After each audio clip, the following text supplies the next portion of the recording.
બકરી ઈદને લઈને ઝોન 4 માં પોલીસ દ્વારા બાઇક રેલી યોજાઈ હતી। ડીસીપી, એસીપી, પીઆઈ સહિતના અધિકારીઓ બાઇક રેલીમાં જોડાયા હતા અને બકરી ઈદને લઈને ઝોન 4 પોલીસ દ્વારા બાઇક રેલીનું આયોજન કરવામાં આવ્યું હતું। ડીસીપી, એસીપી, પીઆઈ સહિતના ઉચ્ચ અધિકારી અને પોલીસ કર્મીઓ બાઇક રેલીમાં જોડાયા હતા અને બકરી ઈદના તહેવારને લઈ 50 થી વધુ પોલીસ કર્મચારીઓને સાથે રાખી પેટ્રોલિંગ પણ કરાયું હતું।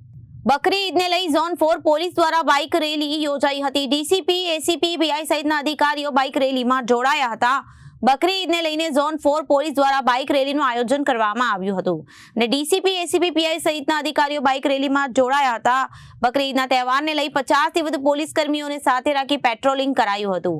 સંવેદનશીલ વિસ્તારોમાં ખાસ પેટ્રોલિંગ કરવામાં આવ્યું હતું અને ડ્રોન કેમેરા વડે પણ સર્વેલન્સ કરાયું હતું।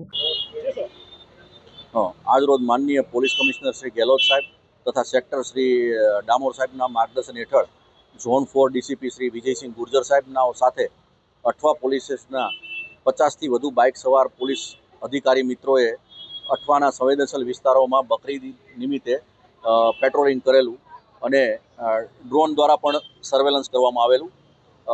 આ બકરી ઈદનો તહેવાર છે એ શાંતિથી પૂર્ણ ના થાય ત્યાં સુધી પોલીસનું પેટ્રોલિંગ અને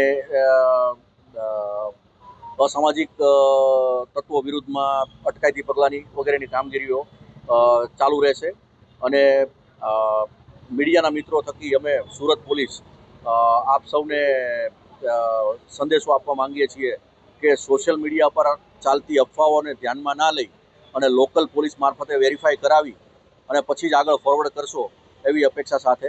જય હિન્દ। Reporter Arvind Rathod, Janadesh news, Surat.